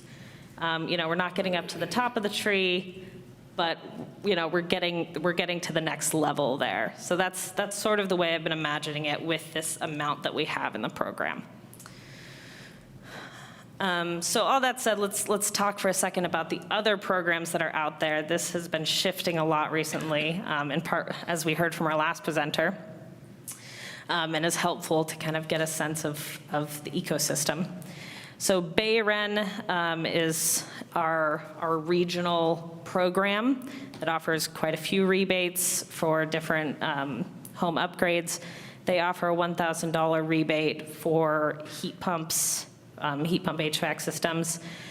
However, it's a little tricky because most ductless systems will qualify. Ducted systems only qualify if you already have air conditioning, and that's not the case for most Albany homes. So a lot of ducted systems will not be able to get the BayREN rebate. There are also now federal tax credits available, $2,000 for a heat pump. That's just started in the first of this year. And then there are two other programs that will be starting pretty soon. The tech program has received more funding from the state, and it will be launching in March probably. The amounts are still to be decided or to be announced, so I don't have much information on that at the moment. And then there's also the HERA program. This was also part of the Inflation Reduction Act, and this is going to offer up to $8,000 for a heat pump. However, we don't know when that's going to launch. Last I've heard, it'll probably be in 2024. So we're expecting that to make a big impact, but not for a little while. So that said, there is more funding coming. And, with the federal tax credits already in place, that's going to add on to our program, make even more of an impact and a difference, and going to kind of step us up bit by bit more and more. So that all kind of leads me to our staff recommendation for this program. There's a few different pieces of it, and the first one is the rebate amounts themselves. We're recommending no change in the rebates amounts, to leave them as they are, for the reasons that I've been explaining throughout this presentation, that the amounts seem to be working and creating an incentive. We're starting to see more funding from other sources, so it seems like it's doing its job, and we don't necessarily need to add a bunch more onto it. The ductless heat pumps, again, are at $750 compared to $1,500 for the ducted. And again, we're recommending leaving that as is, in particular because the cost difference is a little bit less and because they have the advantage of that BayREN funding. So it sort of evens it out in our minds. There is a change we're recommending for the contractor signing bonus. We want to increase that amount from $500 to $750, mainly because we haven't had a ton of interest from contractors on this. So we think a little bit more funding might help, reduce the startup costs for them. And then also adding tech registrations onto that, making those eligible for the signing bonus. Because again, that's starting up and we'd like to help boost access to that program. The idea is that contractors would be eligible for one signing bonus for either BayREN or tech. And then finally, we're recommending additional funding of $65,000. The reasoning behind this number is that it should last until the end of the fiscal year, which is the end of June. And that's kind of when the council does a larger budgeting process, and so it'd be easy to sort of fit in more funding at that time if the committee and council would like to, just sort of easy from a logistical standpoint. And also we'll have some more data on other programs by then, such as tech and probably HERA, and we'll have a better sense of how the program is working too. So it's sort of a check-in point. The idea is that it will last until that point and allow the heat pump installation percentage to grow to up to 75%, and keep that program funded to that point. That's our estimates. So we think not only can we keep this running, but we can keep growing in the way that we're trying to, and we're trying to incentivize. So all that said, the staff recommendation is in full down at the bottom here. Recommending that council appropriate the additional $65,000 for the program, increasing the contractor signing bonus to $750, and making the tech program eligible for it. And thank you for listening to all the details. I'm happy to answer any questions. Just remind me, is the rebate coming out of the soda tax fund? Is that where it's coming from? The rebate is coming out of the general fund, and it's sort of earmarked as Measure DD, the utility users tax. That's right. Technically, the utility users tax is a tax that goes into the general fund, so it's not technically any different from any other general fund money. However, because the city council has endeavored to spend at least 30% of it on climate change projects, they're kind of noting which projects are climate change related to get a sense of how much money they're spending. So, Sorry, so that makes sense. didn't mean to say soda tax. Yeah, not the soda tax. Thank you. Can you explain a little bit more about the tech program? Yeah, the tech program it's another rebate program. It's statewide, and so it launched in December of 2021, and it was offering rebates for heat pump HVAC systems and heat pump water heaters. And it works kind of similar to Bayren in that in order to access the rebates, contractors have to register with the program and like sign up, and then their clients can get the rebates from them. And they actually kind of went through the contractor to the homeowners. And so that program was really popular and ran out of funding early at the end of May last year. It's received another round of funding from the state, and this year I've heard that it's only going to be for heat pump HVAC systems, not for the water heaters, and we're still not sure exactly how much the rebates are going to be.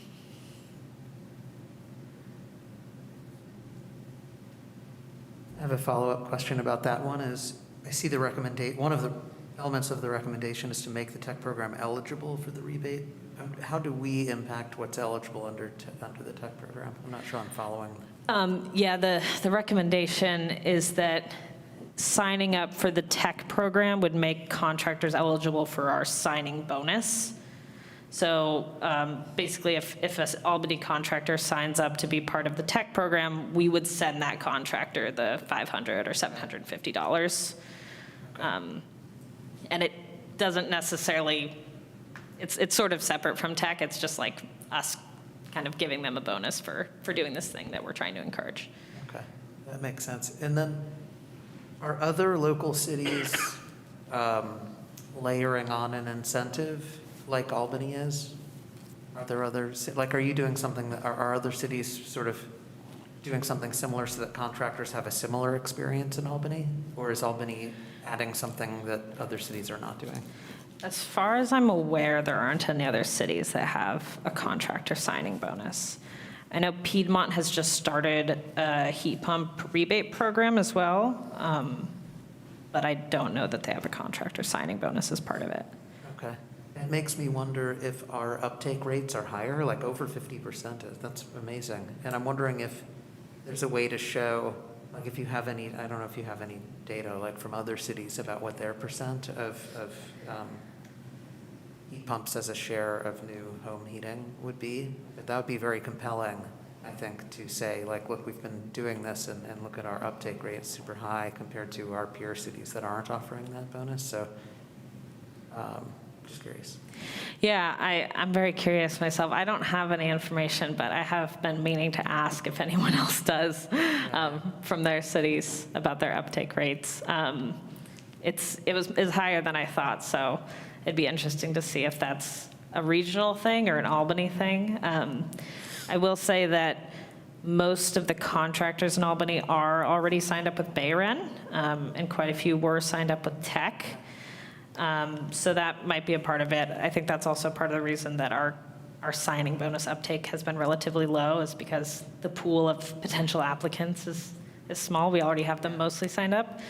But there are definitely a few still out there that we're hoping to reach.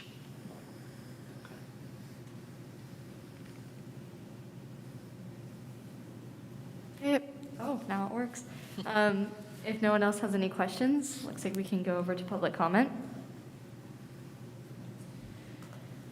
Okay, first up we have Nick. Please go ahead. Yeah, thank you very much. Nick Peterson of the Albany Climate Action Coalition. So this has been a huge success, and again, I think it underscores the importance of establishing policy early on, which we were able to do in getting Measure DD passed, and accolades to everyone all around for doing that. And Michelle, you've done a fantastic job of putting this program together and running it. A couple thoughts I had. One is, would it be a good idea to have a certain percentage set aside for low income, rather than just making it be random? If they show up, they do, and they don't. I get a little worried that, Albany being a somewhat affluent community, we're just helping out people that should be putting their own money into this. I know it's an incentivized to get them to do it at all, but, and gets a little worrisome, so that was one question. And then the other question I have was, you talked about Albany contractors getting the signing bonus. Do they need to have their businesses in Albany or just a business license in Albany, which would be then meaning that they could be outside of Albany but do business in Albany? Thank you very much. Next, we have Lucinda. Please go ahead.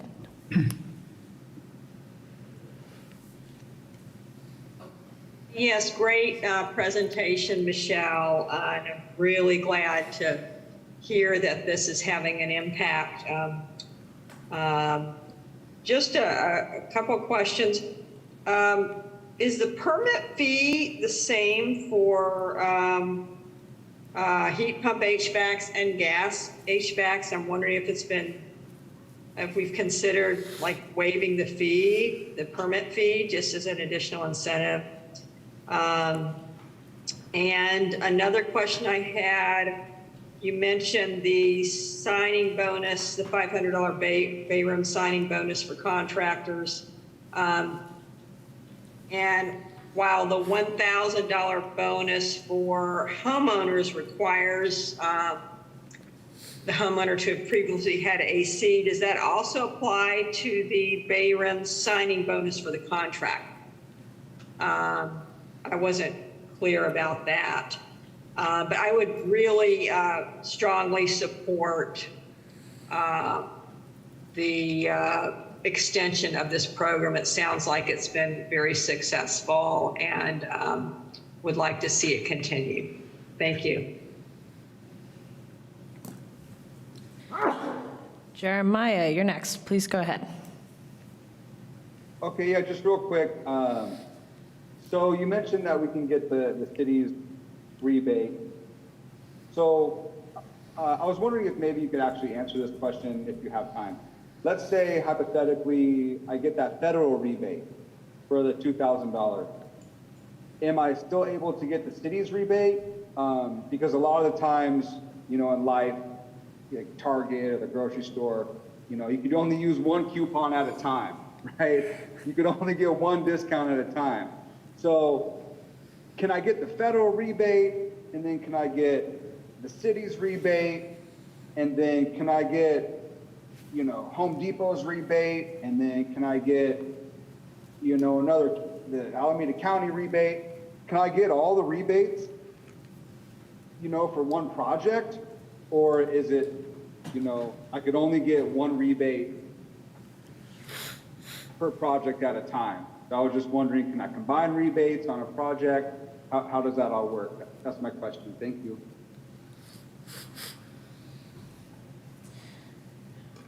We do not have any other hands raised. I can answer whichever questions you'd like. Yeah, go for it. Okay, I think they have them all here.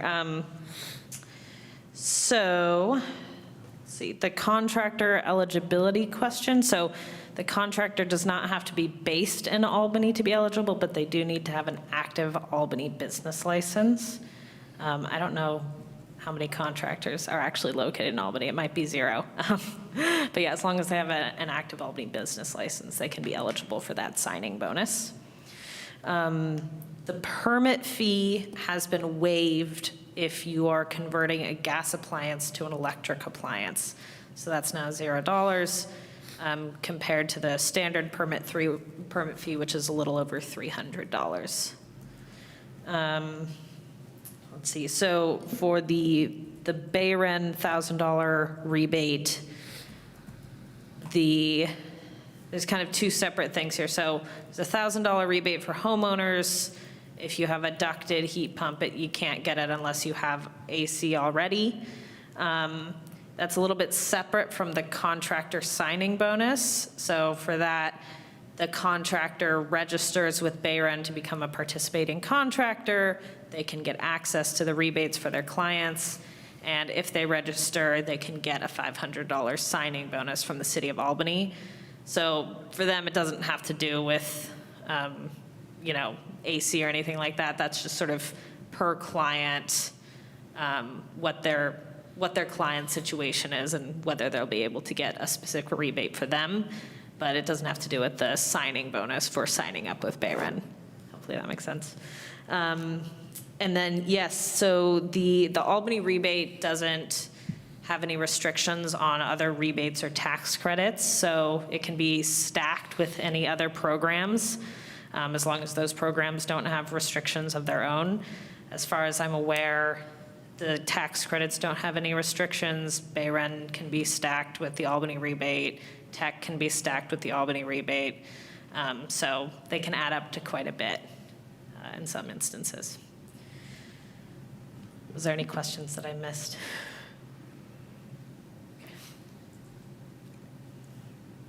Okay, then we can move it on to discussion.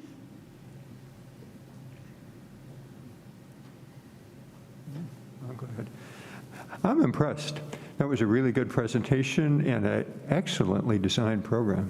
So really, really good work. Thank you. Yeah, nice job. And I just want to reinforce that I'm going to support furthering the rebate program, because I think that there's more than just money involved in it. There's, as a homeowner makes decisions like this, they're oftentimes a little anxious. Am I making the right decision? I think the signals that the city is supporting this as the right decision. It's the right way we want to incentivize people, so this is where we want them to go. So I think psychologically, it helps them make that decision and feel good about that decision. And then I think the contractor has a lot to do with the decision as well. But I've been in situations with, like when my water heater went out, the first contractor I talked to really questioned my desire to get a heat pump water heater. He was like, no, those things are really expensive. It's like really tried to talk me out of it. And I was just like, okay, thanks, next.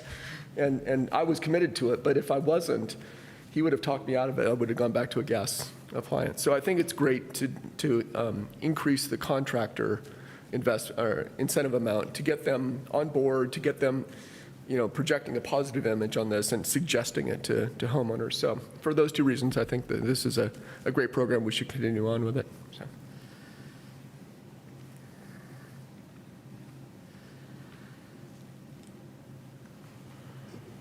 I don't have much to add other than to say I agree with what the other committee members said. Great presentation, great program, seems like a success. Sounds like a good idea to continue it, and especially since you're down to below 10% available funds, seems like a good timing to do so. I also agree. Using the tech program as an incentive for contractors is a really great idea as well.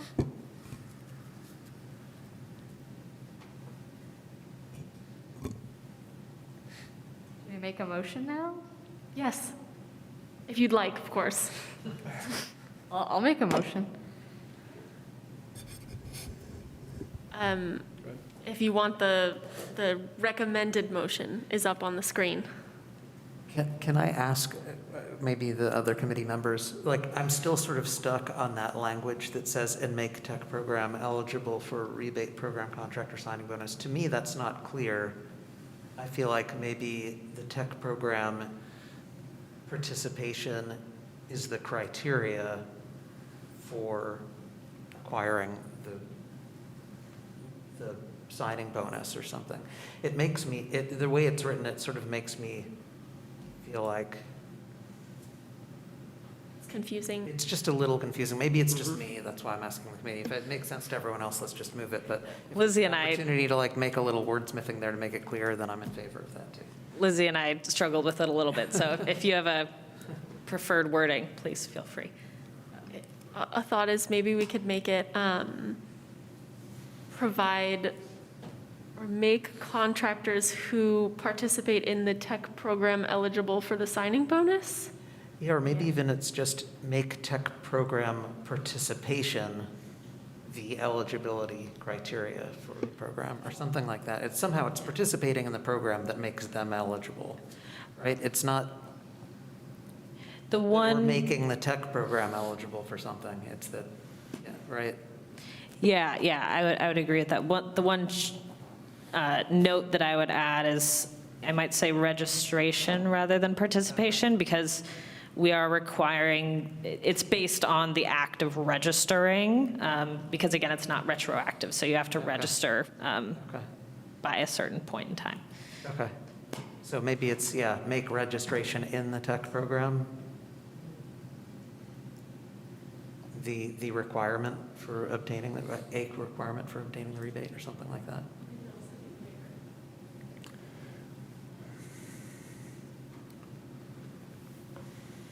Sorry, wordsmithing, calculating. We just want to make sure too, it includes then the bay rent also. It's a either or. Okay. If I'm making things overly complicated, don't worry about it. I just wanted to make sure it's clear. I think you're right, it needs a little worse, yeah. So it's something like, and pay the rebate program signing bonus to a contractor who has signed up for the tech program? And/or the Bay Run program? Lizzie has something here that might Oh, good, okay. make contractors who register for the tech program eligible for the signing bonus. Does that sound right to everyone?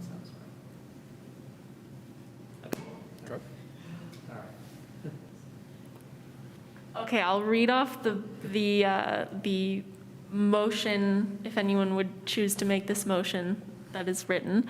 Recommend that council appropriate an additional $65,000 for the Heat Pump Rebate Program, increase the rebate program contractor signing bonus to $750, and make contractors who register for the tech program eligible for the signing bonus. Is it only people who sign up, who are in the tech program? Do you know what I'm saying? Like, is that the missing word? Because Well, they can otherwise, still, are they exclude, who are people, if they don't sign up for the tech program, I are think they this, ineligible for the signing bonus? no, I think this would still include, so contractors could register for the tech program and be eligible for the signing bonus, as well as Bayren. Contractors who register for Bayren are also eligible for the signing bonus. If a contractor doesn't register for tech or for Bayren, they are not eligible for the signing bonus. So they have to register with either of those programs? Yes. Maybe that's the word that's missing, or like, because the way it reads now, I wonder if someone who wasn't in either of those programs would still be eligible. I'm sorry, can you read it? Can you read it back?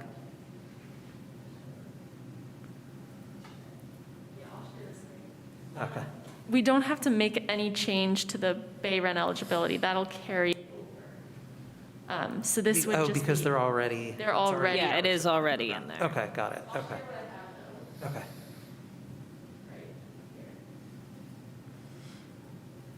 So we could add there who register for either the Bay Rent or Tech program, or we could leave it as is. I think functionally it would come out to the same thing either way, What but, you're saying. I see what you're saying. Because this is a revision to an existing policy. right. Got it. Okay, all right, I'm cool with it. I like that wording as well, better than the previous wording. I think it's more clear. Would anyone like to actually make that motion? I'll motion for it. Okay. I'll second.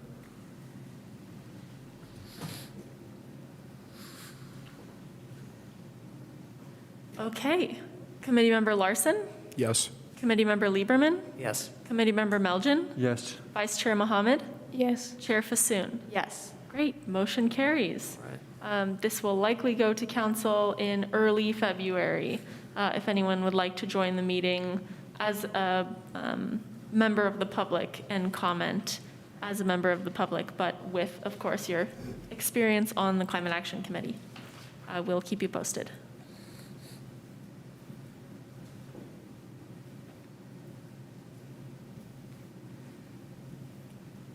Okay, with that, we can move on to item 6-3, which is subcommittee updates. We can start with the Student Outreach and Engagement Subcommittee, which is me, conveniently. So Vice Chair Mohammed and I have been working on a climate literacy implementation program in AUSD. We are both students at Albany High School, and we've noticed a lack, like kind of background on this, we've noticed a lack of education surrounding climate issues and environmental issues, aside from a singular environmental science class or a small cohort of students who are admitted to an environmentally interdisciplinary program. And we believe that as students, all students should have access and should be climate literacy should be implemented in curriculum. So our initial idea was to start with elementary schools, and we've been focusing most on elementary schools, but going forward hope to expand to middle and high school students. But we've talked to members of the school board, past and present, and they have shown overwhelming support for a program that would include workshop-style climate literacy lessons where Vice Chair Mohammed and I or other students would go into the elementary schools and teach the students about climate-related issues on a level that they can understand, in addition to including a capstone project where students would be introduced to a project on the first workshop and work on it continuously throughout each of the workshops. This was followed by a model from an internship that the Oakland Zoo made for, I think it was 12 to 17, but we made it adapted to a younger setting, and like a capstone project would be something like creating a soil system, just something that would allow elementary school students to start getting their hands in and understanding climate on a more concrete level. And I'm happy to take any questions before anything, but our goal is to first start with elementary, start teaching the children in AUSD, early on in their education about these issues, and then that would follow in middle school and high school. This was also inspiration from Berkeley Unified School District's climate literacy resolution that was passed in 2021, and we are writing a resolution with the support of school board members that we're still working on, and that's not formally done yet, but we are working on a formal resolution for the elementary level. And yeah, happy to take any questions.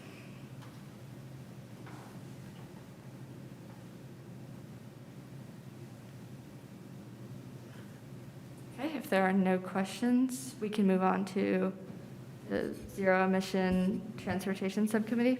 All right, thank you. Before you get started, Eric, I'll yeah. just make a note real quick. I know that we're going to have some members in flux over the next couple of weeks as appointments continue to be made.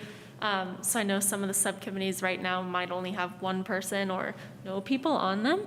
But I would suggest that in February, maybe the committee as a whole take a look at the subcommittee members and maybe restructure. But we'll just go into the next couple updates knowing that. All right. Great. So I'm the remaining member of the Zero Emission Transportation Subcommittee. Nick Peterson and I were working on this for the last couple of years. And so our approach had been to sort of prioritize items from the Climate Action Plan and tackle them as, investigation, bring it back to the committee, propose a solution or a pilot program like we did, and then move it on through the cycle. So the next thing that had been on my mind was the 1.1.7 part of the Climate Action Plan, which is conduct a public transit gap study to increase transit use within the city. Specifically, in the details, it says this may include exploring the demand for an electric shuttle to BART stations, commercial corridors, and areas of the city underserved by public transit. And that one was very interesting to me because I think that we're bookended by North Berkeley and El Cerrito BART stations and nothing in between in Albany. And we know that there's that last mile dilemma with public transportation. And so that one struck me as particularly interesting. And so I had kind of earmarked that as my next project to work on. I haven't done anything with it over the last couple of months. We've kind of been a little bit in flux, but that's the one I'm intending to pick up on in the next few months. I don't know if I can ask you staff a question, but it seems to me that the Transportation Committee would be a great partner in this. And I guess I would be maybe asking how much can I talk to them about, what they're doing, guidance, because I don't have any background in this, but I'm interested, so. Right, yeah, thank you for asking that question. This is one of those items that's in the cap, but it's more in the council designated authority of the Transportation Commission.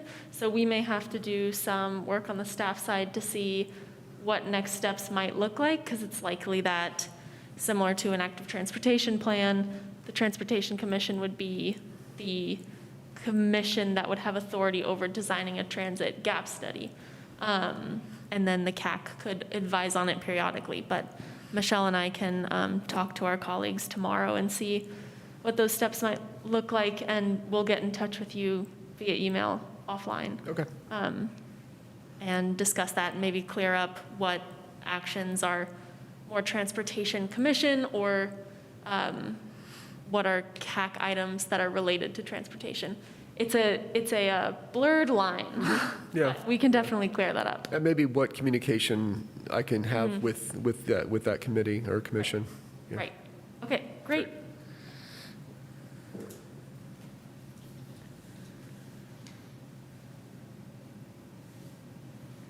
Sorry if there's any questions. Okay, then we can go on to the Home Electrification Mandate Subcommittee. I think that was believe Nick. This subcommittee is currently vacant, but during our next meeting, we could see if anyone would like to join that subcommittee and pick up where it left off. Okay, sounds good. Should we move over to public comment? Yes. Okay, we have two members with their hands raised. First is Nick. Please go ahead. Yeah, thank you, Nick Peterson. So I second what Eric was saying in the transportation study, and I'm encouraged that staff will help pursue that, but hopefully just it might be looked at as the Climate Action Committee requesting to the Transportation Commission guidance on how they would initiate that, or recommending to them that they pursue that or somehow get it started. I would hate for the response to be, oh yeah, that's an idea, we're going to get to that in 3 or 4 years. So again, this idea that somehow how can the Climate Action Committee initiate and expedite that actually happening. So that's one aspect. The other thing I'd like to bring back up, because I was involved in this, is that there was a study of the city, and I think the city needs to show leadership to the community in this, but the city fleet conversion 10-year plan, which completely left police squad cars out of the picture. And in doing research, there's actually a lot happening with police squad cars converting to EV vehicles. So the Albany Climate Action Coalition strongly recommends that this be revisited immediately and look into a pilot project where at least one electric police vehicle could be looked into, and possibly, with some sort of funding support for Measure DD. So I strongly recommend that. As far as the Home Electrical Mandate Subcommittee, which was just me when I was still on the Climate Action Committee, I'm more than happy to transfer the information I have over that. That was over a year of work that included outreach to the real estate community and everything, and I would hate to see that effort die. It's very critical because it's an initial step over a very long planned policy that needs to be implemented now and not just kicked down the road, because it needs a sequence of events and times in order for it to roll out in a acceptable way. It's a very challenging type program. So again, as a member of the Albany Climate Action Coalition, I'm more than happy to work with any member of the committee that would like to get more insights on that. Thank you. Next up is Jeremiah Pinguelo. Please go ahead. I really like how you pronounced my name. You did a really good job. That was really cool. That was probably the best pronunciation I've really ever heard. That was sweet. Thank you. After hearing these subcommittee reports, And, you know, the reports tonight, just in general, the Gilchak Farm was mentioned with the education with classes, outreach with students. It just goes to show how important, you know, a simple community garden really benefits our community. You know, it seems like we're relying on the UC Gilchak Farm as our main resource for a community garden in Albany. I think the only community garden we have is at Memorial Park, a little herb garden or something. I mean, other than that, where's Albany's community garden, right? So it's just great, you know, just try to stick on topic here, is that reaching out to, you know, youth on how to generate, you know, really good soil and things like that. And having, you know, a high school student go down and teach at elementary school level. It just goes to show how much education is important on simple gardening techniques. So I mean, I really would encourage, you know, this committee to keep pushing for a community garden in Albany. I know I've been mentioning that for a few years now, the Key Route Median Strip, you know, somewhere a community garden in Albany. You know, it's just really beneficial. And yeah, Nick Peterson, I thank you for being persistent on the electric cars with the police department. I know I mentioned that a while back too. I remember the police officers came on and responded to that, saying that their equipment uses up too much power and an electronic car wouldn't work because their computers take up too much electricity. I don't think that's necessarily true. I think electric cars are great technology. You know, the new Tesla, the Cybertruck that's coming out, they redid it and now it looks like a tank almost. You know, they have really good batteries, you know, lithium, Panasonic, all that stuff going on. So yeah, keep encouraging the police department. You know, I went on Tesla's website. All you got to do is just sign up to have a Tesla charging station installed. They can do that at the city and at the police station. Each parking space, you know, can have its own electric car charging thing. So yeah, keep up the good work, everybody. Great subcommittee reports. We have no other hands raised. Okay. Is there anything else anyone would like to add? If not, then we can talk about future agenda items. I've got one. Late last year, there was a Civic Spark fellow that, I don't know if she's still here. There was some- Natasha, yes, she's Okay. watching on YouTube tonight. Okay, hi. I'd love to see an update on community communication and outreach, especially the Carbon Free Albany website, and just generally what's being, you know, how, sort of an update on what the plan is for this year. It's kind of a good opportunity to refresh and what we're going to be doing for this year. So love to see an update on community outreach and communication. Right, I actually think, I'm glad you mentioned it. I think if not at the next meeting, definitely at the following meeting, Natasha would be providing an update on the street tree management plan, and particularly the community engagement efforts that will go into development of that plan, where we could touch on broader efforts as well. And at the next meeting, she'll also be presenting, she's got a lot of presentations coming up, on community outreach best practices and social equity in climate action and adaptation planning. So Okay. You'll definitely see your request fulfilled, and maybe not a 100% one presentation, but maybe a couple of presentations. Great. Okay, and with that, it looks like we can go to item 7. Oh, sorry, go ahead. Yeah, actually, it is item 7 I wanted to talk about. Go ahead. Wonderful. So we can go on to item 7, which is future agenda items. Okay. I plan, if I'm still on the committee, to give a presentation on electricity rate making, because I think it's an upcoming issue. The question is, whether PG&E's fixed costs for things like tree trimming and so on that have nothing to do with actually providing electric power should be, the PUC, whether the PUC should set these as a rate per kilowatt hour or a connection fee, dollars per month.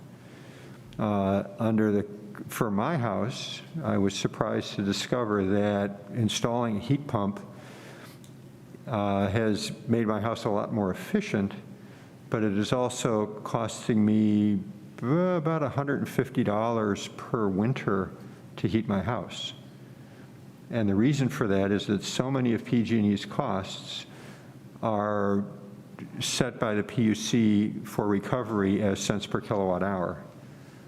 And if it was changed so that that was a connection fee, dollars per month, then my heat pump would be saving me money in operation, as well as obviously reducing carbon emissions. So I thought I'd present the math behind that. I realize I'm not going to make any recommendation at this because this is a really complicated issue, changing this cents per kilowatt hour fee into a fixed charge. How do you make it equitable? Should you maybe somehow transfer money from gas customers to electric? There's a whole lot of issues, but I think this is an emerging issue that's going to come before the PUC. And I think it would be good to get people thinking about it. So I've proposed to have that presentation, which will be kind of short, it'd be heavy on numbers, next month. Lizzie? I think I'll talk to the chair and the vice chair when we have our agenda prep meeting. We typically have to prioritize those actions or agenda items that have deadlines for decision making, but if it fits onto the next agenda, I think if it's an informational item, we can definitely do it in February or March. Thank you.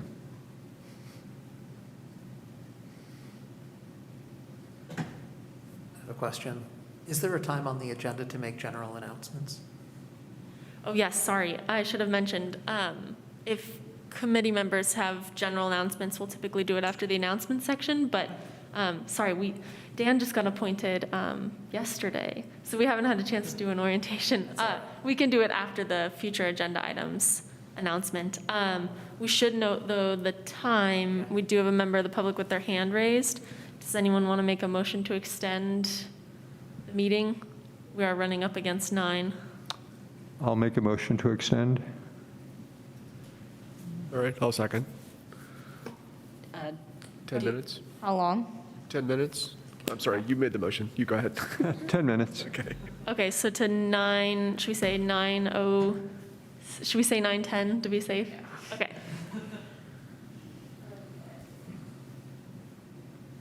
Committee Member Larson? Yes. Committee Member Lieberman? Yes. Committee Member Melgen? Yes. Vice Chair Mohammed? Yes. Chair Fasoon? Yes. Okay. Carry on.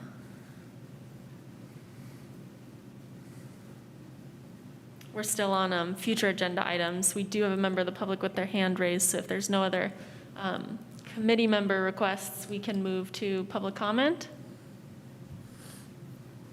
Yeah, let's go over to public comment. Okay. Okay, first up, Nick Peterson. Please go ahead. Yeah, hi. I strongly recommend that the establishing a resource center for Albany citizens to have assessments or get them going on electrification. And I think I had sent some information into staff about an entity I'd come across who does offer a free service for this, and events that would allow them to get moving on their long-range plan of electrification. Also along the lines of what was hopefully inspired by the Carbon-Free Albany platform, but something that is maybe more direct than that. Thank you. Next, Jeremiah Pinguelo. Please go ahead. Yeah, just possible discussion about, the work plan, this upcoming work plan, just what could be on it, kind of thing. And also, senior citizen outreach, because a lot of these improvements, a lot of homes are owned by seniors in Albany, and I'm not sure how many senior citizens, attend this meeting or get the email or are aware of all this great stuff happening that we're talking about in these meetings. So I was wondering if we can do some outreach at the senior center, and maybe, send some mailers or something to, senior citizen homeowners with extra support, because a senior citizen, they may be stuck in their old ways. They may not want to change things, but, they could be encouraged. And so some sort of maybe educational workshop at the senior center. Some more focus on seniors and improving, their houses, maybe even a senior citizen discount on all these fee waivers and things like that. Senior citizen rebate. But I would like to see maybe some more focus on senior citizens and helping them update their homes to more modern technology. Thank you. What a great meeting. Thank you, everybody. Next is Lucinda Young. Please go ahead. Yes, first I wanted to echo the suggestion that was made by the first public commenter, Nick Peterson. I think there's a real need for that, and many Albany residents are interested in electrification, but are just overwhelmed and need someone to sit down with them and assist with that. So I think that's a great idea.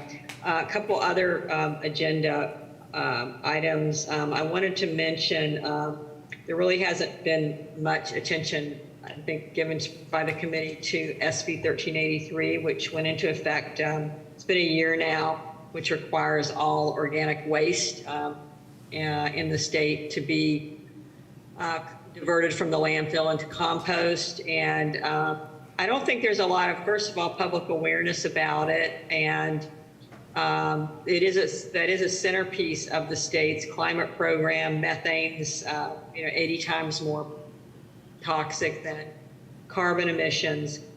And I see at Memorial Park, we've got a compost, there is a green compost bin, and on Solano Avenue, there are two. But there are many blocks or several blocks on Solano Avenue that do not have compost bins, along with the recycling and the landfill bin. And there's a lot of people that eat on Solano Avenue that take takeout. I recently had the situation where I couldn't, found some stuff and some food that someone had left, and there was no place to deposit it. So I think that there's a need for some more green compost bins on Solano Avenue and elsewhere in the city. Thank you. There are no more hands raised. Hey, does anyone else have anything to add? If not, we can go on to the next agenda item. And I think at this point, we can do Committee Member Lieberman's announcements. Yep. Okay. Sure, yeah, I just thought people might be interested in knowing that East Bay Community Energy is now going to offer customers monthly or annual billing for solar net energy metering. It's a new option. We've been promoting that out to customers who are already on net energy metering, but we don't know who is in the process of installing. And so we're holding a couple webinars. One's tomorrow and the other is next week. And yeah, just figured I'd mention that. Thank you. Thank you. With that, looks like we can adjourn our meeting. Our next meeting is February 15th. Yeah, is there anything? Adjourned. Thanks all for a great first in-person meeting.